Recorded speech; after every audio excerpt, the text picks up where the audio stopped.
ਤੁਸੀਂ ਸੁਣ ਰਹੇ ਹੋ Chawla news network Toronto CNN Toronto. ਪੱਟੀ ਸਾਹਿਬ ਵਾਹਿਗੁਰੂ ਜੀ ਕਾ ਖਾਲਸਾ ਵਾਹਿਗੁਰੂ ਜੀ ਕੀ ਫਤਿਹ। ਵਾਹਿਗੁਰੂ ਜੀ ਕਾ ਖਾਲਸਾ ਵਾਹਿਗੁਰੂ ਜੀ ਕੀ ਫਤਿਹ ਜੀ। ਬੇਅਦਬੀ ਕਾਂਡ ਦੀ ਆਵਾਜ਼ ਜੀ। ਸ਼ਗੂਫੇ ਤੇ ਸ਼ਗੂਫਾ, ਸ਼ਗੂਫੇ ਤੇ ਸ਼ਗੂਫਾ, ਸ਼ਗੂਫੇ ਤੇ ਸ਼ਗੂਫਾ। ਤੇ ਜੇ ਹੁਣ ਅਸੀਂ ਆ ਜਿਹੜਾ ਮੈਂ ਹੁਣੇ ਬੋਲ ਕੇ ਹਟਿਆ, ਮੈਂ ਇਹਨੂੰ ਇੱਦਾਂ ਕਰਦਾ ਨਾ, ਹੁਣ ਮੈਂ ਸਵਿਚ ਕਰਕੇ ਦਿਖਾਉਣਾ ਕਿਸੇ ਦਿਨ। ਪੱਟੀ ਸਾਹਿਬ ਆਪਾਂ ਸਾਰੀਆਂ ਖਬਰਾਂ ਸਵਿਚ ਕਰਕੇ ਦੱਸਣੀਆਂ ਨੇ, ਦੋ ਚਾਰ ਗਾਲਾਂ ਹੀ ਪੈ ਜਾਣਗੀਆਂ, ਕੋਈ ਵੱਡੀ ਗੱਲ ਨਹੀਂ। ਬੱਲੇ ਬੱਲੇ ਬੱਲੇ ਬੱਲੇ। ਸ਼੍ਰੋਮਣੀ ਗੁਰਦੁਆਰਾ ਪ੍ਰਬੰਧਕ ਕਮੇਟੀ ਦੀ ਪ੍ਰਧਾਨ ਬੀਬੀ ਜਗੀਰ ਕੌਰ ਨੇ ਜੋ ਕਦਮ ਚੁੱਕਿਆ ਹਿਸਟਰੀ ਦੇ ਵਿੱਚ ਅਜੇ ਤੱਕ ਨਾ ਕਿਸੇ ਨੇ ਚੁੱਕਿਆ, ਨਾ ਚੁੱਕ ਸਕਦਾ, ਨਾ ਕਿਸੇ ਦੀ ਹਿੰਮਤ ਹੈ। ਬੀਬੀ ਜੀ ਨੇ ਉਹ ਕਰ ਦਿੱਤਾ ਅਜੇ ਤੱਕ ਕਿਆਸ ਰਾਈਆਂ ਵੀ ਕਰ ਸਕਦਾ, ਕੋਈ ਸੋਚ ਵੀ ਨਹੀਂ ਸਕਦਾ, ਸੁਪਨੇ 'ਚ ਵੀ ਨਹੀਂ ਸੋਚ ਸਕਦਾ ਕਿ ਬੀਬੀ ਜੀ ਨੇ ਕੀ ਕਰ ਦਿੱਤਾ। ਸ਼ਾਬਾਸ਼ ਦੀ ਹੱਕਦਾਰ ਹੈ। ਸ਼੍ਰੋਮਣੀ ਗੁਰਦੁਆਰਾ ਪ੍ਰਬੰਧਕ ਕਮੇਟੀ ਦੀ ਪ੍ਰਧਾਨ ਹੋਵੇ ਤਾਂ ਇਹੋ ਜਿਹੀ ਹੋਵੇ, ਨਹੀਂ ਤਾਂ ਨਾ ਹੋਵੇ। ਬੇਅਦਬੀ ਕਾਂਡ ਦੀ ਕਿਆ ਬਾਤ ਆ ਜੀ। ਵੇਖੋ ਕਿਵੇਂ ਕਿਸ ਤਰੀਕੇ ਦੇ ਨਾਲ ਉਹਨਾਂ ਨੇ ਇਹ ਜਿਹੜੀ ਆਵਾਜ਼ ਆ ਉਸਨੂੰ ਬੁਲੰਦ ਕੀਤਾ ਹੈ ਦੋਸ਼ੀਆਂ ਨੂੰ ਫੜਾਉਣ ਵਾਸਤੇ ਕਿ ਆਹ ਹਿਸਟਰੀ ਦੇ ਵਿੱਚ ਸਾਡੇ ਕੋਲ ਹੋ ਚੁੱਕਾ ਹੈ। ਵੇਖੋ ਕਿ ਜਿਹੜੇ ਪੱਤਰੇ ਨੇ ਗੁਰੂ ਗ੍ਰੰਥ ਸਾਹਿਬ ਦੀ ਅੱਜ ਤੋਂ ਪਹਿਲਾਂ ਵੀ ਬੇਅਦਬੀ ਹੋਈ ਹੈ, ਉਹ ਵੀ ਕਾਂਗਰਸ ਨੇ ਕੀਤੀ ਹੈ। ਤੇ ਅਕਾਲੀ ਤਾਂ ਕਹਿ ਰਹੇ ਨੇ, ਹੁਣ ਵੀ ਕਹਿ ਰਹੇ ਨੇ ਕਿ ਸਾਡੀ ਸਰਕਾਰ ਆ ਲੈਣ ਦਿਓ, ਅਸੀਂ ਇਹਨਾਂ ਦੋਸ਼ੀਆਂ ਨੂੰ ਲੱਭ ਲੱਭ ਕੇ ਸਜ਼ਾ ਦੇਵਾਂਗੇ। ਹੁਣ ਇਸੇ ਖਬਰ ਨੂੰ ਏਦਾਂ ਵੀ ਕਿਹਾ ਜਾ ਸਕਦਾ, ਆਹ ਸ਼ਗੂਫਾ ਹੈ ਕਿ 1984 ਦੇ ਗੁਰੂ ਗ੍ਰੰਥ ਸਾਹਿਬ ਜਿਹੜੇ ਜ਼ਖਮੀ ਹੋਏ ਨੇ ਉਹਨਾਂ ਨੂੰ ਇਸ ਵਾਰ ਜਿਹੜਾ ਹੈ ਬੜੀ ਅਦਬ ਸਤਿਕਾਰ ਦੇ ਨਾਲ ਰੱਖਿਆ ਜਾਵੇਗਾ, ਸੰਗਤਾਂ ਦੇ ਸਾਹਮਣੇ ਦਰਸ਼ਨ ਕਰਵਾਇਆ ਜਾਵੇਗਾ ਕਿ ਕਾਂਗਰਸ ਨੇ ਸਾਡੇ ਨਾਲ ਆਹ ਵਧੀਕੀ ਕੀਤੀ ਹੈ। ਨਵਾਂ ਸ਼ਗੂਫਾ ਨਹੀਂ ਹੈ ਕਿ ਗੋਲੀਆਂ ਦੇ ਉਹ ਜਿਹੜੇ ਨਿਸ਼ਾਨ ਤੁਸੀਂ ਮਿਟਾ ਦਿੱਤੇ ਤੇ ਹੁਣ ਆਹ ਚੀਜ਼ਾਂ ਜਿਹੜੇ ਪੱਤਰੇ ਸੋਨੇ ਦੇ ਲਿਆ ਕੇ ਸਾਹਮਣੇ ਤੁਸੀਂ ਰੱਖ ਰਹੇ ਹੋ। ਕੀ ਕਹਿਣਾ ਚਾਹੋਗੇ? ਤੇ ਹੰਝੂ ਤੁਸੀਂ ਮਗਰਮੱਛ ਦੇ ਵਹਾ ਰਹੇ ਹੋ। ਹੁਣ ਦੋਨਾਂ ਖਬਰਾਂ 'ਚ ਫਰਕ ਵੇਖੋ ਕਿੰਨਾ ਹੈ ਨਾ। ਖਬਰ ਇਸੇ ਨੂੰ ਏਦਾਂ ਵੀ ਲਿਆ ਜਾ ਸਕਦਾ, ਇਸੇ ਨੂੰ ਏਦਾਂ ਵੀ ਲਿਆ ਜਾ ਸਕਦਾ। ਤੁਸੀਂ ਬਿਲਕੁਲ ਠੀਕ ਕਿਹਾ ਜੀ। ਜਿਹੜਾ ਕੰਮ ਬੀਬੀ ਜਗੀਰ ਕੌਰ ਨੇ ਕੀਤਾ, ਨਾ ਕਿਸੇ ਕੀਤਾ ਨਾ ਕਿਸੇ ਕਰਨਾ। ਬਿਲਕੁਲ ਠੀਕ ਕਿਹਾ ਤੁਸੀਂ। ਔਰ ਬੀਬੀ ਜਗੀਰ ਕੌਰ ਜੀ ਨੂੰ ਕੱਲ ਇਹ ਸਵਾਲ ਵੀ ਪੁੱਛਿਆ ਗਿਆ ਪੱਤਰਕਾਰ ਵੱਲੋਂ, ਬੀਬੀ ਜੀ 37 ਸਾਲ ਬਾਅਦ ਯਾਦ ਕਿਉਂ ਆਈ ਹੈ? ਅੱਗੋਂ ਹੱਥ ਜੋੜ ਕੇ ਕਹਿਤਾ ਜੀ ਗਲਤੀ ਹੋ ਗਈ। ਜਦੋਂ ਗਲਤੀ ਹੋ ਗਈ ਅਗਲਾ ਸਵਾਲ ਬੰਦਾ ਕੀ ਕਰੇ? ਮੇਰਾ ਕਹਿਣ ਤੋਂ ਭਾਵ ਵੀ ਤੁਹਾਡੇ ਕੋਲ ਅਜੇ ਤੱਕ 328 ਸਰੂਪਾਂ ਦਾ ਹਿਸਾਬ ਨਹੀਂ ਦਿੱਤਾ ਗਿਆ। ਸਿੱਖ ਸਦਭਾਵਨਾ ਦਲ ਵਾਲੇ ਅੱਜ ਵੀ ਮੋਰਚਾ ਲਾ ਕੇ ਬੈਠੇ ਆ ਤੇ ਦਰਬਾਰ ਸਾਹਿਬ ਨੂੰ ਆਉਣ ਵਾਲੇ ਰਸਤੇ ਦੇ ਵਿੱਚ ਧਰਮ ਸਿੰਘ ਮਾਰਕੀਟ ਦੇ ਬਿਲਕੁਲ ਥੱਲੇ ਖੁੱਲੀ ਥਾਂ ਤੇ ਤੰਬੂ ਕੱਢ ਕੇ ਬੈਠੇ ਤੇ ਲੋਕਾਂ ਨੂੰ ਅਵੇਅਰ ਕਰਦੇ ਕਿ ਆ ਵੇਖੋ ਜੀ ਸਾਡੇ ਗੁਰੂ ਸਾਹਿਬ 328 ਨਾਲ ਕਿੱਥੇ ਭੇਜੇ ਦਰਸ਼ਨ ਸਨ। ਬੀਬੀ ਜਗੀਰ ਕੌਰ ਦੇ ਰਸਤੇ 'ਚ ਆਉਂਦਾ, ਲੇਕਿਨ ਬੀਬੀ ਜਗੀਰ ਕੌਰ ਨੂੰ ਸ਼ਾਇਦ ਉਹ ਨਹੀਂ ਦਿਖਾਈ ਦਿੱਤਾ। ਤੇ ਹੁਣ ਉਹਨਾਂ ਨੇ ਇਹ ਗੱਲ ਕਹਿ ਦਿੱਤੀ ਕਿ ਜਿਹੜੇ ਪੱਤਰੇ ਤੇ ਜਿਹੜੇ ਸਾਡੇ ਸਰੂਪ, ਇੱਕ ਸਰੂਪ ਦੇ ਵਿੱਚ ਗੋਲੀ ਵੱਜੀ, ਗੋਲੀ ਵੱਜ ਕੇ ਵਿੱਚ ਗਈ ਤੇ ਵਿੱਚੇ ਠੰਡੀ ਵਿੱਚੇ ਗੋਲੀ ਰਹਿ ਗਈ। ਹੁਣ ਉਹ ਸਰੂਪ ਸੰਗਤਾਂ ਦੇ ਸਨਮੁਖ ਕੀਤਾ ਜਾਵੇਗਾ ਤੇ ਬੀਬੀ ਜੀ ਜੇ ਸੰਗਤ ਦੇ ਸਨਮੁਖ ਕੀਤਾ ਜਾਵੇ, ਕੀ ਉਹ ਪ੍ਰਕਾਸ਼ ਕੀਤਾ ਜਾ ਸਕਦਾ?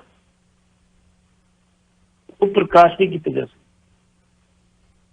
ਉਹਨੂੰ ਬਕਾਇਦਾ ਤੌਰ ਇੱਕ ਕੱਪੜੇ 'ਚ ਬੰਨ ਕੇ ਪੀੜਾ ਸਭ ਤੇ ਰੱਖ ਦਿੱਤਾ ਜਾਵੇਗਾ, ਅੱਗੇ ਗੋਲਕ ਰੱਖ ਦਿੱਤੀ ਜਾਵੇਗੀ। ਅੱਛਾ ਰੱਖ, ਇਹਨੂੰ ਕਹਿੰਦੇ ਪੱਟੀ ਸਾਹਿਬ।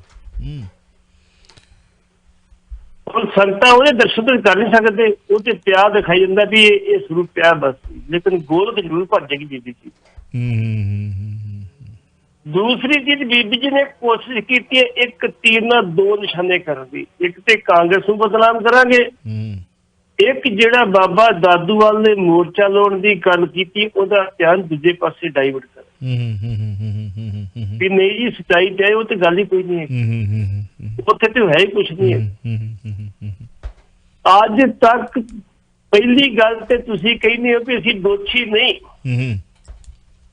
ਜੇ ਦੋਸ਼ੀ ਨਹੀਂ ਸਰਦਾਰ ਸੁਖਬੀਰ ਸਿੰਘ ਬਾਦਲ ਜੀ, ਸਰਦਾਰ ਪ੍ਰਕਾਸ਼ ਸਿੰਘ ਬਾਦਲ ਜੀ, ਫਿਰ ਅਕਾਲ ਤਖਤ ਤੇ ਆ ਕੇ ਖੰਡ ਪਾਠ ਕਰਾ ਕੇ ਤੁਸੀਂ ਕਿਵੇਂ ਯਾਦ ਨਹੀਂ ਅਰਦਾਸ ਤਾਂ ਨਹੀਂ ਕਰਾਈ ਸੀ? ਬਿਲਕੁਲ, ਇੱਥੇ ਆਓ।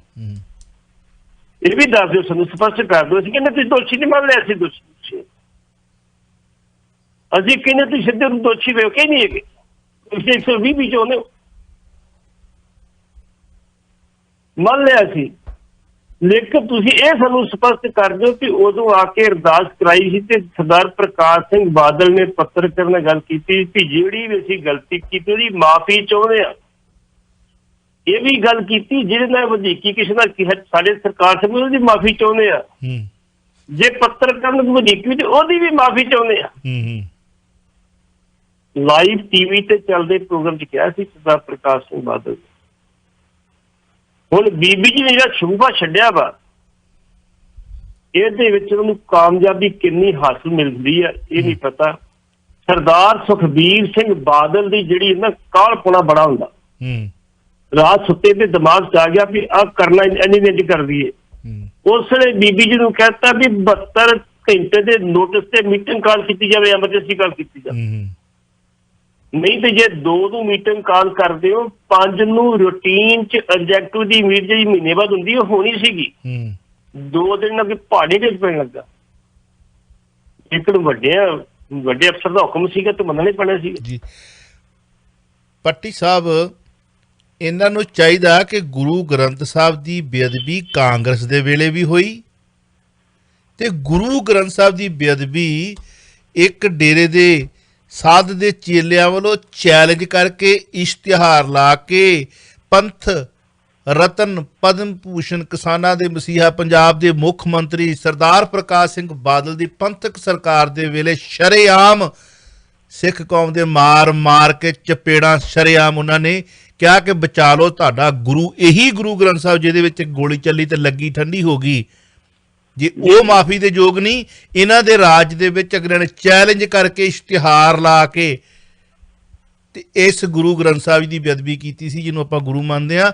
ਉਹਦੇ ਵੀ ਪਾਵਨ ਪਵਿੱਤਰ ਜਿਹੜੇ ਅੰਗ ਨੇ ਉਹ ਵੀ ਰੱਖ ਦਿਓ ਉੱਥੇ ਵੀ ਜੇ ਕਾਂਗਰਸ ਗੁਨਾਹਗਾਰ ਤੇ ਕਾਲੀਆਂ ਦੇ ਰਾਜ ਦੇ ਵਿੱਚ ਵੀ ਭਾਜਪਾ ਗੱਠਜੋੜ ਦੇ ਰਾਜ ਵਿੱਚ ਵੀ ਸਾਡੇ ਨਾਲ ਇਹ ਹੋਇਆ।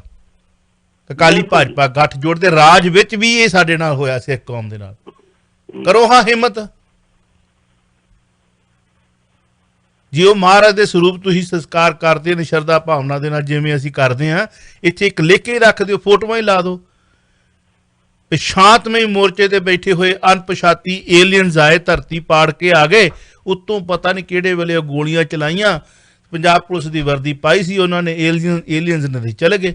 ਬਿਲਕੁਲ ਉਸੇ ਤਰ੍ਹਾਂ ਜਿਵੇਂ 1984 ਦੇ ਵਿੱਚ ਦਿੱਲੀ ਦੇ ਵਿੱਚ ਕਤਲੇਆਮ ਹੋਇਆ ਸਿੱਖਾਂ ਦਾ ਜੈਨੋਸਾਈਡ, ਏਲੀਅਨਸ ਆਏ, ਉਹਨਾਂ ਨੇ ਭਾਰਤ ਵਾਸੀਆਂ ਦੇ ਇੱਕ ਕੱਪੜੇ ਜੇ ਪਾਏ ਸੀਗੇ, ਹਾਂਜੀ, ਵੇਖਣ ਨੂੰ ਭਾਰਤੀ ਲੱਗਦੇ ਸੀ, ਚਿਹਰੇ ਉਹਨਾਂ ਦੇ ਡਿਫਰੈਂਟ ਸੀ। ਘਰਾਂ ਦੀਆਂ ਲਿਸਟਾਂ ਉਹਨਾਂ ਨੂੰ ਮਿਲ ਗਈਆਂ, ਕੱਢ ਕੇ ਸਿੱਖਾਂ ਨੂੰ ਉਹਨਾਂ ਨੇ ਸ਼ਹੀਦ ਕੀਤਾ, ਬੇਅਦਬੀ ਕੀਤੀ, ਧੀਆਂ ਭੈਣਾਂ ਨੂੰ ਲੁੱਟਿਆ ਮਾਰਿਆ, ਗੁਰਦੁਆਰੇ ਸਾੜੇ। ਚੱਲ ਮੇਰੇ ਭਾਈ ਚਲੇ ਗਏ, ਲੱਭੇ ਹੀ ਨਹੀਂ। ਏਲੀਅਨ ਸੀ ਉਹ। ਇਹਨਾਂ ਦੀ ਜੀ ਅਣਪਛਾਤੀ ਪੁਲਿਸ ਆ। ਤੇ ਬੀਬੀ ਜੀ ਕਰੋ ਹਿੰਮਤ, ਤੁਸੀਂ ਉਸ ਪੰਥ ਦੇ ਸ਼੍ਰੋਮਣੀ ਅਕਾਲੀ ਦਲ ਦੇ ਇਸ ਵਕਤ ਸ਼੍ਰੋਮਣੀ ਗੁਰਦੁਆਰਾ ਪ੍ਰਬੰਧਕ ਕਮੇਟੀ ਦੇ ਪ੍ਰਧਾਨ ਹੋ, ਜਿਹਦੀ ਨੀਂਹ ਜਿਹੜੀ ਹੈ ਉਹ ਉਹਨਾਂ ਸ਼ਹੀਦਾਂ ਨੇ ਰੱਖੀ ਹੈ ਜਿਨ੍ਹਾਂ ਨੇ ਗੁਰਦੁਆਰਾ ਸਾਹਿਬ ਤੋਂ ਮਹੰਤਾਂ ਤੋਂ ਆਜ਼ਾਦ ਕਰਵਾਏ ਸੀ। ਯਾਦ ਹੈ ਤੁਹਾਨੂੰ? ਸੇਵਕ ਜਥੇ ਤੋਂ ਤੁਸੀਂ ਸ਼੍ਰੋਮਣੀ ਅਕਾਲੀ ਦਲ ਬਣੇ ਹੋ 1920-21 ਤੋਂ, ਜੇ ਹਿਸਟਰੀ ਪੜ੍ਹੀ ਹੋਵੇ ਤੇ। ਤੁਸੀਂ ਤਾਂ ਇੱਕ ਕਮੈਂਟ ਲਾਇਆ, ਤੁਸੀਂ ਹੁਣ ਕਹਿੰਦੇ ਹੋ ਕਿ ਜਹੇਦਾਰ ਸਾਹਿਬ ਕਹਿੰਦੇ ਕਿ ਲਿਆ ਕੇ ਦਿਓ ਜੀ ਸਾਨੂੰ, ਜੇ ਕੋਈ ਉਸ ਵਕਤ ਦਾ ਕੋਈ ਪ੍ਰੂਫ ਸਬੂਤ ਹੈ, ਆਪਣੀ ਹੱਡ ਬੀਤੀ, ਆਪਣੀ ਸਵੇ ਜੀਵਨੀ ਦੱਸੋ, ਅਸੀਂ ਸਾਂਭ ਕੇ ਰੱਖਾਂਗੇ। ਆ ਤੁਸੀਂ ਆਪਣੀ ਵੈਬਸਾਈਟ ਤੋਂ ਸਿੱਖੀ ਦਾ ਧਰੋਹਰ ਜਿਹੜਾ ਪੁਰਾਣੀ ਹਿਸਟਰੀ ਜਿਹੜਾ ਤੁਹਾਡੇ ਕੋਲ ਲਿਟਰੇਚਰ ਪਿਆ, 1 ਸੈਕਿੰਡ ਲਾਇਆ ਤੁਸੀਂ ਡਿਲੀਟ ਮਾਰਤਾ ਤੇ ਤੁਸੀਂ ਕਹਿੰਦੇ ਸਾਡੇ ਕੋਲ ਤੋਸ਼ਾਖਾਨਾ ਲੈ ਕੇ, ਸਾਡੇ ਕੋਲ ਲਾਇਬ੍ਰੇਰੀ ਲੈ ਕੇ ਸਾਨੂੰ ਵਾਪਸ ਕਰੋ। ਤੇ ਜਿਹੜੀ ਤੁਹਾਡੇ ਕੋਲ ਹੈਗੀ ਤੁਸੀਂ ਉਹਨਾਂ ਨਾਲੋਂ ਘੱਟ ਕੀਤੀ ਹੈ? ਜੇ ਕੀਤੀ ਹੈ ਤੇ ਜੇ ਸਵਾਲ ਉੱਠਿਆ ਤੇ ਕਿਉਂ ਪੱਟੀ ਸਾਹਿਬ? ਬਿਲਕੁਲ ਠੀਕ ਹੈ ਜੀ, ਤੁਸੀਂ ਵੀ ਉਸੇ ਕਟਹਿਰੇ 'ਚ ਆ ਗਏ, ਤੁਸੀਂ ਵੀ ਉਸੇ ਕਟਹਿਰੇ 'ਚ। ਉਹਨਾਂ ਨੇ ਤੇ ਚਲੋ ਲੁੱਟ ਕੇ ਲੈ ਕੇ ਗਏ, ਜੇ ਪਤਾ ਨਹੀਂ ਸਾਰ ਦਿੱਤਾ ਤੁਹਾਨੂੰ ਵਾਪਸ ਕੀਤਾ। ਤੁਸੀਂ ਇੱਕ ਹਲਫਨਾਮਾ ਵੀ ਵਾਪਸ ਲਿਆ ਬੀਬੀ ਜੀ, ਜ਼ਿਆਦਾ ਪੱਟੀ ਸਾਹਿਬ? ਬਿਲਕੁਲ ਜੀ, ਬਿਲਕੁਲ। ਵੀ ਕਿੱਥੇ ਕਿਹਨੂੰ ਤੁਸੀਂ ਸਾਫ਼ ਸੁਥਰਾ ਕਹੋਗੇ? ਇਹ ਤਾਂ ਸਿਰਫ ਇੱਕ ਸ਼ਗੂਫਾ ਇਹ ਆ ਅਸਲੀ ਗੱਲ। ਤੇ ਜਿਹੜੀ ਆਪਾਂ ਲਿਫਾਫੇਬਾਜ਼ੀ ਕਰਨੀ ਸੀ ਉਹ ਕਰਤੀ ਪਹਿਲਾਂ। ਚਲੋ ਹੁਣ ਬਾਬਾ ਦਾਦੂਵਾਲ ਤੇ ਆ ਜਾਂਦੇ। ਬਾਬਾ ਦਾਦੂਵਾਲ ਦੀ ਇੱਕ ਫੋਟੋ ਵੇਖਦੀ ਹੈ ਸੰਤ ਜਰਨੈਲ ਸਿੰਘ ਤੇ ਚਲੋ ਉਹਨਾਂ ਨਾਲ ਵੈਸੇ ਬਾਡੀਗਾਰਡ ਚੱਲਦੇ ਹੁੰਦੇ ਸੀ। ਇਹ ਇੱਕ ਸਪੈਸ਼ਲ ਸ਼ੂਟਿੰਗ ਹੋਈ ਫੋਟੋ ਖਿਚਾਈ ਗਈ। ਹਾਂਜੀ, ਪਿੱਛੇ ਹਥਿਆਰਬੰਦ ਸੰਤ ਜਰਨੈਲ ਸਿੰਘ ਹਰ ਘਰ ਨਹੀਂ ਜੰਮ ਸਕਦਾ। ਉਹਦੇ ਵਰਗਾ ਬਣਨਾ ਬੜਾ ਔਖਾ ਹੈ। ਵਿਖਾਵੇ ਵਾਂਗੂ ਜੋ ਮਰਜ਼ੀ ਕਰ ਲਓ। ਬਾਬਾ ਦਾਦੂਵਾਲ ਨੇ ਕਿਹਾ ਕਿ 1 ਮਹੀਨੇ ਸਾਡੇ ਕੋਲ ਇੱਥੇ ਸੰਜੀਵ ਗੌਰ ਹੁੰਦੇ ਸੀ ਜੀ, ਪੱਤਰਕਾਰ ਇੰਡੀਅਨ ਐਕਸਪ੍ਰੈਸ ਤੋਂ। ਪੱਤਰਕਾਰ ਉਹਨਾਂ ਦਿਨਾਂ ਦੇ ਵਿੱਚ ਡੇਲੀ ਸੰਤਾਂ ਨੂੰ ਮਿਲਣ ਵਾਸਤੇ ਜਾਂਦੇ ਸੀ। ਡੇਲੀ ਇਕੱਠੇ ਹੁੰਦੇ ਜਾਂਦੇ ਸੀਗੇ। ਸੰਜੀਵ ਗੌਰ ਨੇ ਐਕਸਪ੍ਰੈਸ ਸਟੋਰੀ ਛਾਪਤੀ ਸੰਤਾਂ ਦੇ ਖਿਲਾਫ। ਜਦੋਂ ਅਗਲੇ ਦਿਨ ਮਿਲਣ ਗਏ ਤੇ ਉਹਨਾਂ ਦੇ ਜਿਹੜੇ ਗਨਮੈਨ ਸੀ ਫੂਫਾ ਕਰਦੇ ਫਿਰਨ, ਗੋਲੀ ਮਾਰ ਦੇਣਗੇ, ਭੜਕਾ ਦਿਆਂਗੇ। ਉਹ ਸੰਤ ਕਹਿਣ ਕੀ ਗੱਲ ਆ? ਕਹਿੰਦੇ ਜੀ ਇਹਨੇ ਅੱਜ ਤੁਹਾਡੇ ਖਿਲਾਫ ਸਟੋਰੀ ਲਿਖੀ ਆ ਨਾ। ਫਿਰ ਕੀ ਲਿਖੀ ਹੈ?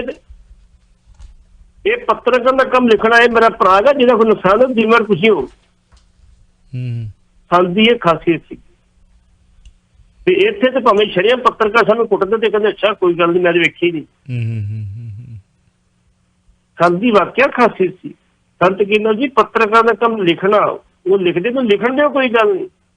ਜੇ ਸਾਡੇ ਖਿਲਾਫ ਲਿਖਿਆ ਵੀ ਸਾਨੂੰ ਕਿਤੇ ਫਾਇਦਾ ਬਚਾਊਗਾ, ਕੋਈ ਗੱਲ ਨਹੀਂ, ਜਾਣ ਦਿਓ, ਕੋਈ ਗੱਲ ਨਹੀਂ। ਹੁਣ ਬਾਬਾ ਦਾਦੂਵਾਲ ਦੀ ਗੱਲ ਕਰਦੇ ਆ। ਬਾਬਾ ਦਾਦੂਵਾਲ ਜਿਹੜੇ ਮੇਰੇ ਬਾਬਾ ਪ੍ਰਧਾਨ ਵੀ ਨੇ, ਹਰਿਆਣਾ ਸਿੱਖ ਗੁਰਦੁਆਰਾ ਪ੍ਰਬੰਧਕ ਕਮੇਟੀ ਦੇ ਪ੍ਰਧਾਨ। ਉਹਦੇ ਵਿੱਚੋਂ 41 ਮੈਂਬਰਾਂ ਚੋਂ ਬਹੁਤ ਸਾਰੇ ਮੈਂਬਰ ਛੱਡ ਗਏ ਸੀ ਤੇ ਹੁਣ ਸਰਕਾਰ ਨੇ ਫਿਰ ਨਵੇਂ ਮੈਂਬਰ ਪਾਤੇ ਜਿਸ ਪ੍ਰਧਾਨ ਬਾਬਾ ਜੀ ਹੈਗੇ। ਇਸ ਵਾਰੀ ਧਿਆਨ ਸਿੰਘ ਮੰਡ ਸਾਹਿਬ ਨਹੀਂ ਆਏ।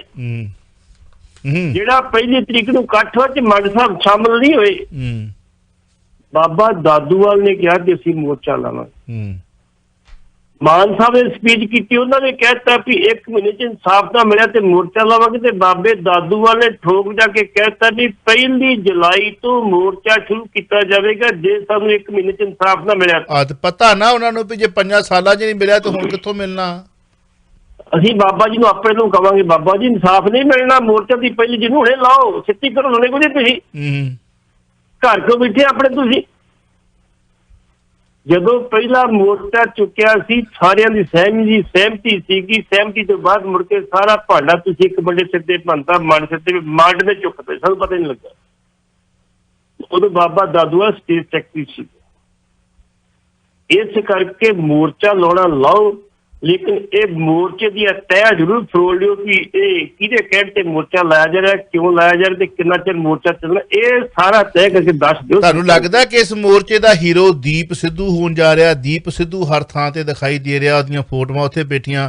ਇਹ ਆਪਸ ਵਿੱਚ ਬੜਾ ਮਾਈਕ ਖੋਣ ਤੋਂ ਤਾਂ ਬੜਾ ਬੋਲੇ ਨੇ। ਹੁਣ ਦੀਪ ਦੀ ਜ਼ਬਾਨ ਨੂੰ ਕਿਉਂ ਮਤਲਬ ਕਹਿੰਦੇ ਦੰਦਲ ਪੈ ਗਈ ਹੈ ਕਿ ਇਹ ਕਾਮਰੇਡਾਂ ਨੂੰ ਤਾਂ ਕਹਿੰਦਾ ਸੀਗਾ ਕਿ ਪਿੱਠ ਪਿੱਛੇ ਆਪਣੇ ਸਟੇਜ ਪਿੱਛੇ ਮਾਈਕ ਤੋਂ ਲੜਦੇ ਨੇ ਤੇ ਅੱਜ ਵੀ ਮਾਈਕ ਤੇ ਲੜਨ ਵਾਲੇ ਯੋਧੇ ਵੇਖੇ ਨੇ। ਮਾਈਕ ਤੋਂ ਹੀ ਹੋਇਆ ਨਾ ਮਾੜੀ ਮੋਟੀ ਗੱਲ, ਜਾਂ ਜੋ ਕੁਝ ਵੀ ਹੋਈ ਉਹ ਤੂੰ ਬੋਲਦੇ ਪਏ ਸੀ ਉੱਥੋਂ ਵੀ ਨਹੀਂ ਤੂੰ ਗਲਤ ਆ, ਉੱਥੇ ਅੱਜ ਕਿਉਂ ਨਹੀਂ ਬੋਲਿਆ? ਇਹ ਉਹ ਗੱਲ ਮਾਈਕ ਤੋਂ ਨਹੀਂ ਹੋਈ ਜੀ।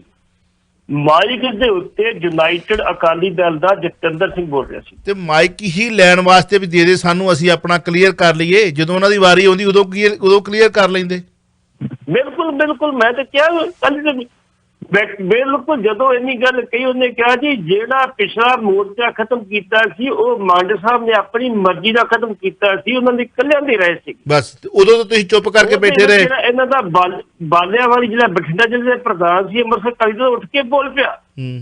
ਉਹ ਕਹਿੰਦਾ ਬਿਲਕੁਲ ਗਲਤ ਆ ਜੀ ਈਸਰੂ ਸਾਹਿਬ, ਜਿਹੜੇ ਕਾਗਜ਼ ਤੇ ਸਾਈਨ ਕੀਤੇ ਨਾ ਕਿਤੇ ਤੁਸੀਂ, ਤੁਹਾਡੇ ਵੀ ਸਾਈਨ ਉੱਤੇ ਹੈਗੇ ਆ।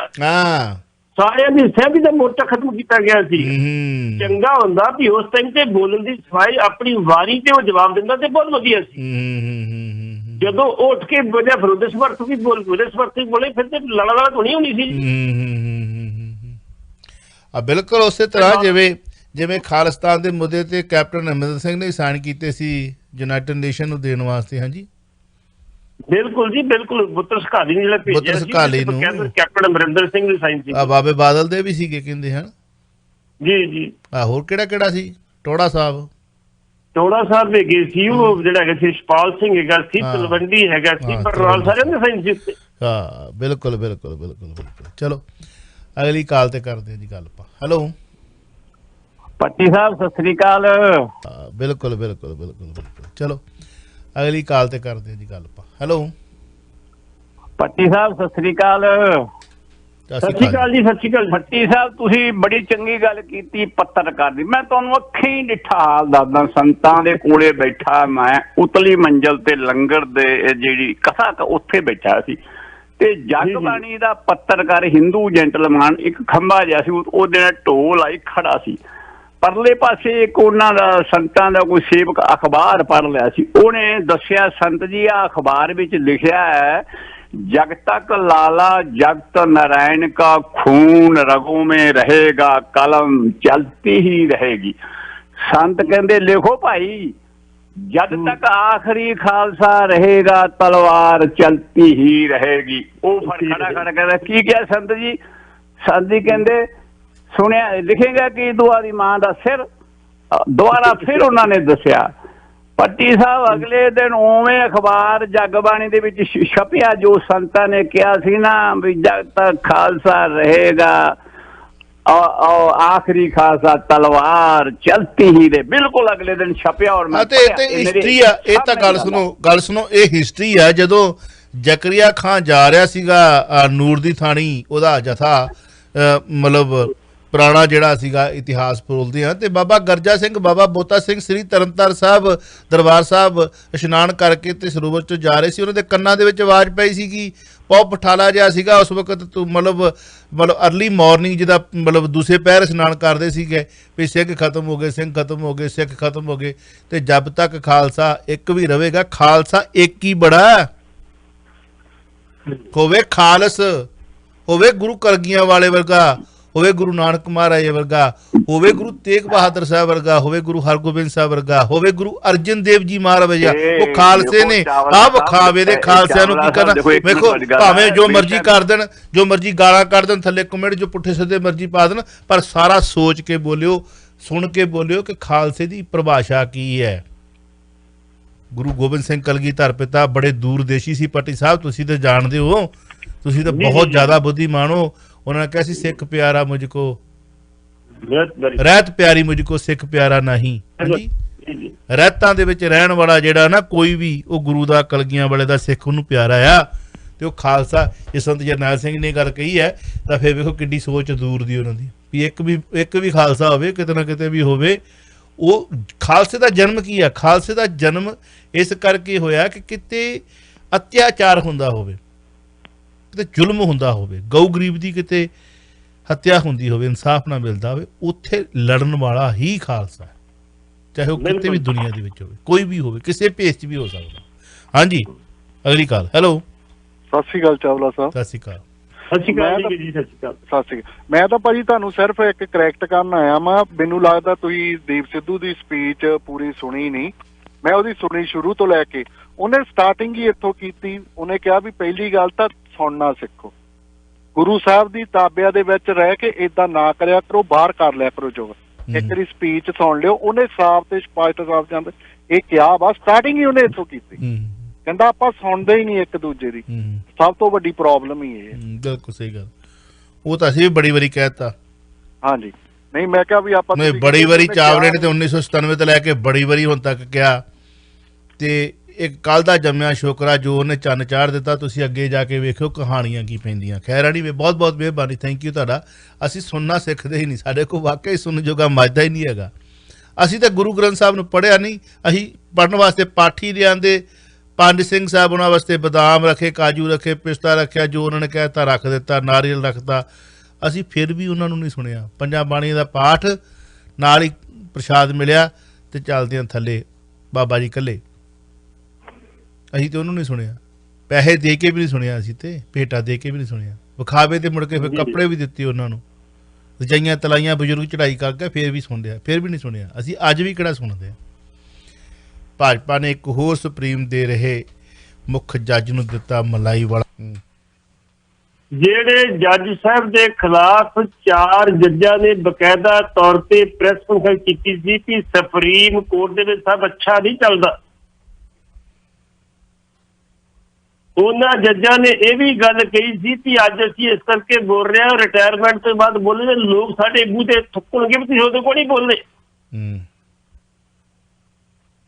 ਉਸ ਜੱਜ ਨੂੰ, ਅਰੁਣ ਮਿਸ਼ਰੇ ਨੂੰ, ਜਿਹੜਾ ਬੀ ਟੀਮ ਕਿਹਾ ਜਾਂਦਾ ਸੀ ਉਸ ਟਾਈਮ ਦੇ ਜੱਜਾਂ ਨੇ ਕਿਹਾ ਸੀ ਕਿ ਇਹ ਭਾਜਪਾ ਦੇ ਕਹਿਣ ਤੇ ਆਪਣੀ ਜਿਹੜੇ ਭਾਜਪਾ ਆਗੂਆਂ ਨੇ ਕੇਸ ਨੇ ਇੱਕ ਜੱਜ ਨੂੰ ਦੇ ਰਿਹਾ, ਜਿਹੜਾ ਕਲਸਟ ਸੀ ਉਹਦੀ ਜਿਹੜੀ ਆ ਵਿਰੋਧਤਾ ਕੀਤੀ, ਉਹਨੂੰ ਗੜਬੜਾ ਉਹਦੀ ਗੜਬੜ ਕੀਤੀ ਜਾ ਰਹੀ।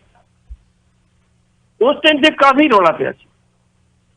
ਅੱਜ ਉਸ ਜੱਜ ਨੂੰ ਮਨੁੱਖੀ ਅਧਿਕਾਰ ਕਮਿਸ਼ਨ ਦਾ ਚੇਅਰਮੈਨ ਲਗਾ ਦਿੱਤਾ ਗਿਆ।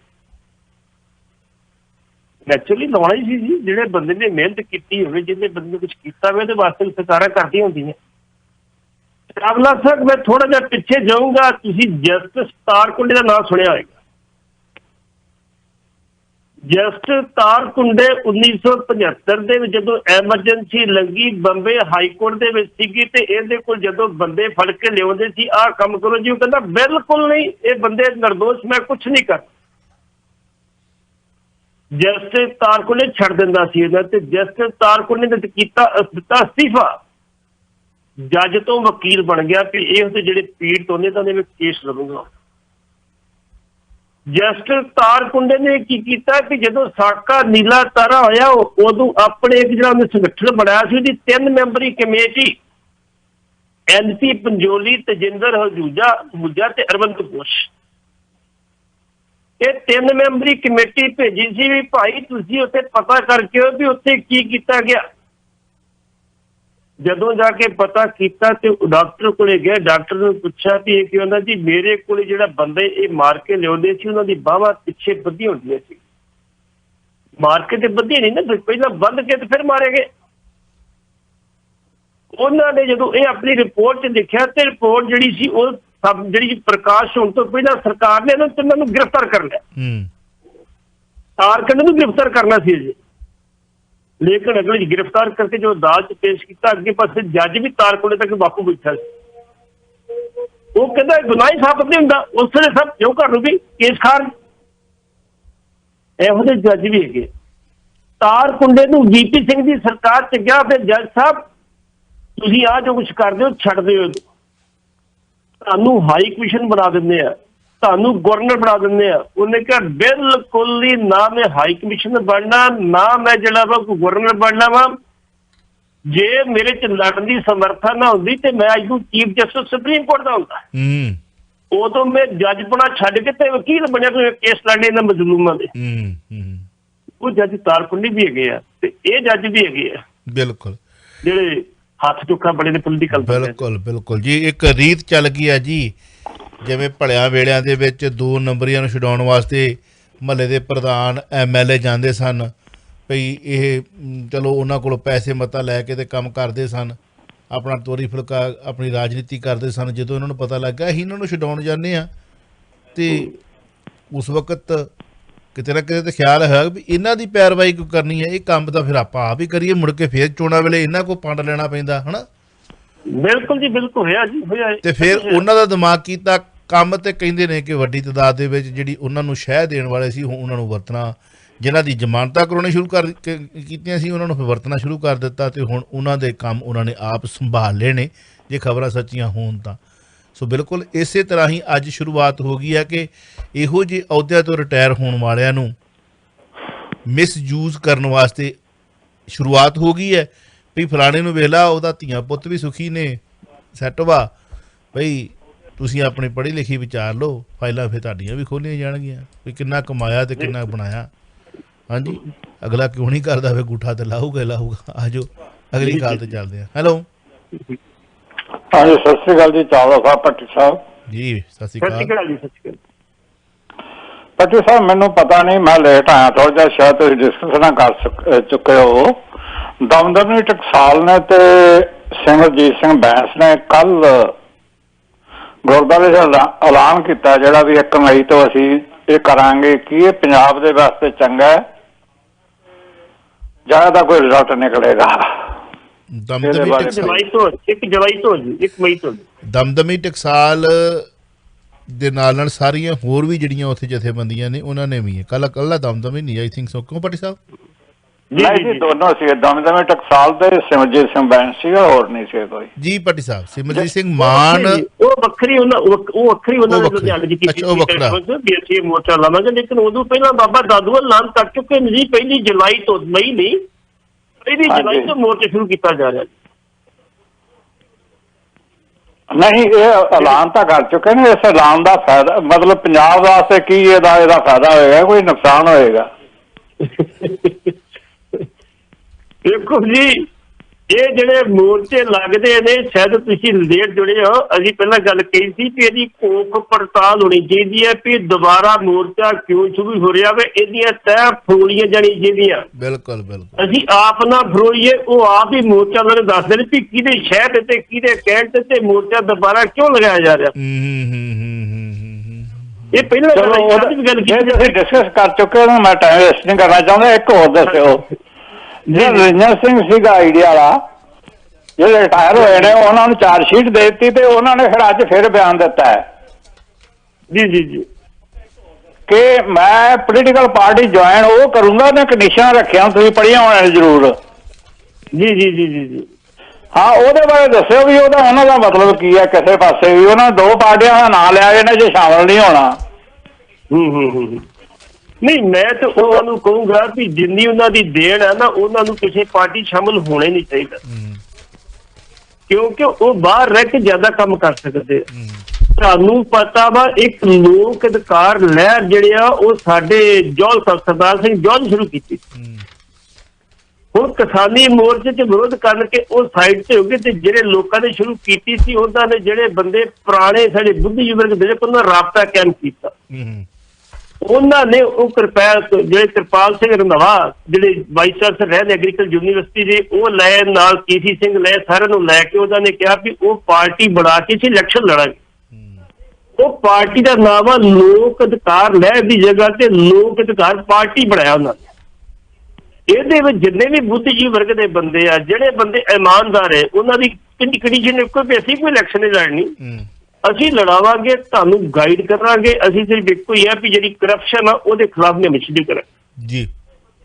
ਕਰਪਸ਼ਨ ਨੂੰ ਖਤਮ ਕਰਨ ਵਾਸਤੇ ਇੰਨਾ ਸੌਖਾ ਨਹੀਂ ਹੈ ਜਿੰਨਾ ਹਾਲਾਤ ਵਿਗੜ ਚੁੱਕੇ ਸਨ ਜੀ। ਇਹਦੇ ਵਾਸਤੇ ਬੜੀ ਵੱਡੀ ਕੁਰਬਾਨੀ ਦੀ ਲੋੜ ਜੀ। ਭੱਟੀ ਸਾਹਿਬ, ਆਗਿਆ ਲਈਏ। ਸਰਦਾਰਾ ਸਿੰਘ ਜੌਹਲ ਜੀ, ਤੁਸੀਂ ਗੱਲ ਕੀਤੀ ਆ, ਫਿਰ ਖੇਤੀ ਕਾਨੂੰਨ ਬਾਰੇ ਉਹਨਾਂ ਦਾ ਜਿਹੜੇ ਬਿਆਨ ਸੀ ਉਹਨਾਂ ਨੂੰ ਵੀ ਪੜ੍ਹਨਾ ਪਊਗਾ ਦੁਬਾਰਾ, ਉਹਨਾਂ ਤੇ ਵੀ ਗੱਲਬਾਤ ਕਰਨੀ ਪਊਗੀ। ਠੀਕ ਹੈ ਜੀ, ਕੋਈ ਗੱਲ ਨਹੀਂ, ਕਰਾਂਗੇ ਜੀ, ਕਰਾਂਗੇ। ਕਹਿੰਦੇ ਬੜੇ ਚਿਰ ਦਾ ਉਹ ਪਲੱਥਾ ਜਿਹਾ ਲਈ ਫਿਰਦੇ, ਕਦੇ ਕੈਪਟਨ ਸਾਹਿਬ ਕੋ, ਕਦੇ ਮਨਪ੍ਰੀਤ ਬਾਦਲ ਕੋ, ਕਦੇ ਕਿਤੇ ਸਰਦਾਰਾ ਸਿੰਘ ਜੌਹਲ। ਹਾਂਜੀ, ਖੇਤੀਬਾੜੀ ਐਕਸਪਰਟ ਨੇ, ਹੈ ਨਾ? ਬਿਲਕੁਲ ਜੀ, ਬਿਲਕੁਲ। ਹਾਂ, ਚਲੋ ਫੇਰ ਕਰਾਂਗੇ ਕਿਤੇ ਗੱਲਬਾਤ, ਸਮਝਣ ਵਾਲੇ ਮੇਰੀ ਗੱਲ ਨੂੰ ਸਮਝ ਲੈਣਗੇ ਸ਼ਾਇਦ। ਵਾਹਿਗੁਰੂ ਜੀ ਕਾ ਖਾਲਸਾ, ਵਾਹਿਗੁਰੂ ਜੀ ਕਾ ਖਾਲਸਾ, ਵਾਹਿਗੁਰੂ ਜੀ ਕੀ ਫਤਿਹ। ਤੁਸੀਂ ਸੁਣ ਰਹੇ ਹੋ Chawla news network Toronto, CNN Toronto.